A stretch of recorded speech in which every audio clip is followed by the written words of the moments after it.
Get to know you. Get to know me. Hi guys! Cette semaine, on part sur une vidéo Get to know me. En fait, il y a quelques semaines, je vous avais demandé quel genre de vidéo vous aimeriez voir sur ma chaîne et certains d'entre vous m'ont répondu Get to know you. J'ai demandé confirmation si c'était un genre de vidéo qui allait vous plaire et je vous avais mis aussi une petite boîte à questions où vous avez pu me poser toutes les questions que vous avez voulu me poser. Mais avant de commencer, je vais me présenter brièvement pour ceux qui ne me connaissent pas du tout, pour ceux qui viennent tout juste d'arriver sur ma chaîne. C'est parti. Est-ce que je fais une présentation genre très scolaire? Genre bonjour, moi c'est Marine, j'ai 26 ans, j'ai 4 frères et sœurs, 2 sœurs, 2 frères, je suis la plus grande. Je suis actuellement jeune fille au pair aux États-Unis et je vis ma best life. I don't know what to say. Bref voilà, c'était très scolaire mais vous avez compris le principe. Passons à vos questions. Alors, première question. Il y a pas mal de questions qui reviennent assez souvent. Quel a été mon parcours avant d'être fille au pair, avant d'arriver aux États-Unis? Alors, niveau scolaire, j'ai fait un BEP carrière sanitaire et sociale dans l'objectif d'être auxiliaire de puéricultrice. Et à ma grande surprise, en fait, j'étais plutôt pas mal à l'école. Franchement, alors qu'au collège, j'étais vraiment genre perdue. Là, je me suis retrouvée au lycée où vraiment, mais j'excellais. Enfin, c'était genre, je me surprenais de ouf. Et du coup, à la fin de mon BEP, je me suis dit... Tu peux le faire, tu peux viser plus haut et du coup j'ai visé infirmière et c'est pour ça que j'ai intégré un bac ST2S où là je m'attendais à avoir un peu plus de difficultés parce que du coup j'avais pas fait une seconde générale et tout ça et en fait pas du tout. Et du coup pendant mon bac ST2S j'ai beaucoup hésité sur qu'est-ce que je voudrais faire de ma vie. Est-ce que j'ai vraiment envie d'être infirmière? Ou est-ce que j'ai plutôt envie de travailler avec des personnes qui sont en difficulté? Ou est-ce que j'ai envie de travailler plutôt dans l'administratif des hôpitaux? Et après j'aimais beaucoup la bio, la science physique et tout ça, donc je me suis dit bah peut-être que je peux aller en bio en fait finalement. Donc j'avais fait des demandes de BTS SP3S, BTS en biologie médicale. J'avais demandé une licence en biologie. J'ai passé mes concours d'infirmière que j'ai obtenu mais que j'ai pas été au bout. Pour être honnête avec vous, j'ai obtenu l'écrit mais je suis pas allée au bout de l'oral. Et donc finalement j'ai fait le choix d'intégrer la fac de biologie à Strasbourg et là ça a été juste la dégringolade. Alors que j'excellais au lycée, je suis arrivée à la fac, mais juste c'était la cata. Les gars, je me souviens que j'ai obtenu 0 en maths sur ma note officielle, en sachant que moi quand j'ai fait la correction, avec les points négatifs, ça me faisait moins 30. Je sais pas si vous voyez le délire, moins 30. Donc j'ai clairement abandonné et baissé les bras au niveau des cours de bio. Moi aussi en parallèle, je faisais du short track et j'adorais le sport. Vraiment, le sport c'était une grande passion, j'adore le sport. Du coup, je me suis dit, bah tu sais quoi, tu vas intégrer le STAPS. J'ai intégré la fac de sport et en 3e année, pour ma spécialisation pour ma spé, j'ai choisi management du sport. Finalement, être prof de sport, ça me plaisait pas, travailler dans l'ergo, ça me plaisait pas, être entraîneur sportif, c'était pas trop mon truc. Mais la création d'événements, le management, l'organisation du sport et tout ça, c'était quelque chose vraiment qui me plaisait. Et donc du coup, j'ai intégré ça. Alors j'ai pas excellé, non, pas du tout. Sachant qu'à la fac de Reims, j'aimais pas forcément les cours. Genre, je trouvais que ça nous apportait rien de concret. Donc du coup, j'ai pas excellé, mais j'ai obtenu ma licence, donc voilà. Pour moi, c'est le principal. En parallèle de ça, j'étais aussi animatrice. Donc j'ai été animatrice pour enfants en centre de loisirs, en colo, en classe de neige, en milieu ouvert. Et la plus grosse partie en fait pour moi, l'animation, ça a été en camping club, donc en France. Où là, j'ai aussi occupé un peu tous les postes et j'ai un peu évolué assez rapidement et peut-être même trop rapidement, je sais pas trop. J'ai fait animatrice club enfant, responsable club enfant, je suis passée animatrice sportive polyvalente, seconde animation et après responsable animation. Donc j'ai adoré l'animation en camping club, c'était vraiment un moment de ma vie où j'adorais. C'est très intense, c'est hyper fatigant, on n'a pas de vie, mais j'adorais vraiment. Et en fait je me questionnais beaucoup sur est-ce que je continue parce que j'adore ça et vraiment j'ai évolué très vite et tout ça, est-ce que je continue ou est-ce que je m'arrête? Et en fait comme j'étais un peu perdue dans mon choix entre ma licence et j'adorais ce que je faisais en licence et puis en même temps j'adorais ce que je faisais en camping club et tout ça et franchement j'étais perdue, j'ai toujours été perdue dans mes choix d'avenir entre guillemets et du coup j'ai décidé de prendre du recul et de partir faire jeune fille au pair aux États-Unis. Prochaine question, bon ça va un peu avec la suite. Qu'est-ce que je fais après avoir été fille au pair? Quand on est fille au pair et qu'on part en fait à l'autre bout du monde tout seul, en fait on se remet beaucoup en question, enfin pas forcément on se remet en question mais on devient plus ouvert d'esprit, on est plus posé dans la tête, on n'est pas forcément influencé par notre entourage en fait qui nous connaît depuis toujours. Pour moi on devient vraiment la personne qu'on a envie d'être et la personne qu'on est réellement. C'est fou mais en tout cas moi je le ressens comme ça. Et du coup, je suis toujours un peu en réflexion, mais je trouve que ça s'est vachement éclairci au niveau de mon projet professionnel. Et j'ai donc décidé de reprendre mes études en école de commerce ou de communication. Alors je sais pas encore quelle spécialité de communication je voudrais prendre. Je sais que la communication événementielle, c'est vraiment ce qui me plaît. Enfin, c'est déjà ce que je faisais en licence et du coup, je sais que c'est un domaine qui me plaît. J'aime beaucoup aussi la communication des réseaux sociaux ou en général la communication, le marketing. Ouais, la communication. Vraiment, j'adore. Communication, management aussi, j'aime bien. Donc j'ai décidé de reprendre mes études en alternance, en école de commerce ou du coup de communication. Et après l'école, et ben j'irai travailler. Voilà, on verra quoi. Prochaine question. Est-ce que je suis en couple? Non. J'ai une relation hyper toxique il y a 3-4 ans. Et en fait, j'ai trop peur de retomber amoureuse. Enfin, j'ai trop peur de m'engager, de tomber sur un mec genre qui me fait des bails chelous ou alors de me faire chier dans ma relation. Et voilà, on verra. Si demain je tombe sur quelqu'un et que je tombe amoureuse, bah ma foi, je tombe amoureuse. Mais je recherche pas l'amour. Next! Est-ce que tu comptes rester aux États-Unis? Bah du coup, non. Du coup, non. Je vais rentrer en France pour faire mon école de commerce. Après, moi, les États-Unis, c'est vraiment pas...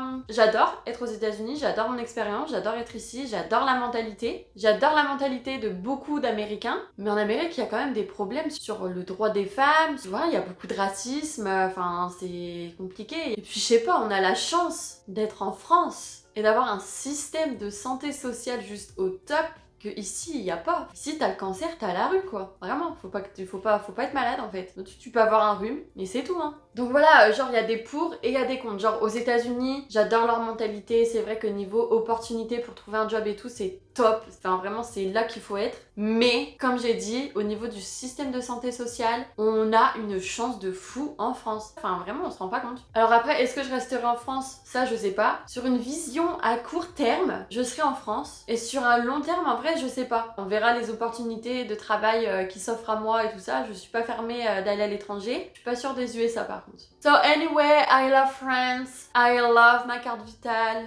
I love les allocations logement pour m'aider à payer mon loyer. Enfin voilà, vous avez compris quoi. Next! Ah ça c'est une question qui revient mais tout le temps. Quel a été mon niveau d'anglais et quel est-il maintenant? À quel niveau? Moi j'étais sous-sol. Il y avait pas de niveau du tout. Genre vraiment pas. Autant vous dire qu'à l'école c'était très compliqué. J'avais trop peur d'aller en cours d'anglais. Genre vraiment ça m'a traumatisée. Les cours d'anglais j'aimais vraiment pas ça du tout. J'ai aimé ça peut-être un an quand j'étais au collège. J'étais une enfant. Au lycée j'ai pas spécialement kiffé l'anglais. Il y a que à la fac à ma dernière année où je me suis dit peux le faire, tu peux être bilingue, je suis tombée sur un trop bon prof. Puis tu sais, l'anglais qu'on t'apprend à l'école et l'anglais quand tu arrives ici, c'est différent. Ah mais totalement différent. Moi, ma prof, quand elle me demandait Where are you from, je comprenais hein. Quand je suis arrivée ici et qu'il y a un petit vieux du quartier qui m'a dit Where are you from et que j'ai répondu I don't know.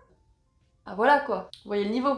Today guys, I think my English is not so bad, but my accent, oh my I hate it. Ah, je déteste mon accent. Genre, il n'y a pas de souci, je peux parler anglais. Mais alors, je ne peux pas m'écouter parler anglais. Je ne peux pas. Autant ça me dérange plus maintenant quand je regarde mes propres vidéos de me dire, bon, ok, ma voix française et tout. Autant en anglais, je peux pas. Je peux pas. Je déteste mon accent. Après, je pars de très loin. Hein. Moi, je savais te dire que bonjour. Ça va, je me félicite. Mais j'ai toujours cet accent de ouf. Et quand je vois des Français parler, quasiment, ils ont pas d'accent, ça me met sur le cul. Next question.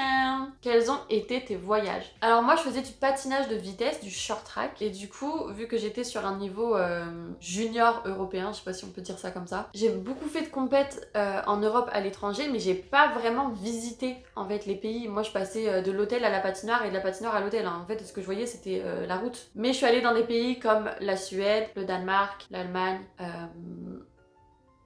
Je crois que Mumu est là. Oui, Mumu est là. Attendez, je vous coupe. Mumu. Mumu, va-t'en.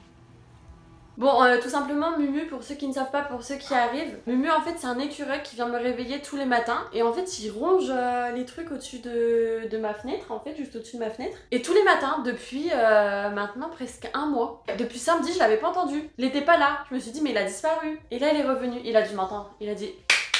Allez, là la gonze. Bref, pour mes voyages, j'en étais où déjà? Ah oui, j'ai fait le Danemark, la Suède, les Pays-Bas, l'Allemagne, la Belgique, l'Italie. Ah, je suis allée en Angleterre, je suis allée à Londres. J'ai adoré. Et je suis allée en Espagne aussi, donc je suis allée à Mallorca et je suis allée à Barcelone, et un peu genre Barcelone, Sitges, tout ça, Manresa. J'ai adoré la Catalogne. Et aux États-Unis, du coup, aux États-Unis, j'ai déjà visité 23 États différents grâce à mes 2 road trips. J'ai fait New York, j'ai fait Washington, Philadelphie, je suis allée au Niagara Falls, j'ai fait le Michigan, je suis allée à Green Bay pour aller après jusqu'à Minneapolis, je suis redescendue vers un autre petit état, je sais plus le nom, pour après aller à Chicago. Après pour mon deuxième road trip, je suis descendue vers Louisville, Nashville, Birmingham, la Nouvelle-Orléans, Atlanta, Charleston, Washington DC, Baltimore, et une petite ville à côté de Washington DC, c'est Alexandria. Je suis aussi allée à Montréal, je suis allée au Québec. Et du coup pour mes prochains voyages, bah cet été déjà je vais en Alaska et je vais aussi aller à San Francisco, Los Angeles, Las Vegas, quelques parcs nationaux. J'aimerais bien aller à Seattle. Et après pour mon travel monde, c'est ben je verrai bien, j'aimerais bien retourner à la Nouvelle-Orléans, j'aimerais bien aller à Miami et j'aimerais bien finir à New York. Et ça va dépendre de comment je m'organise en fait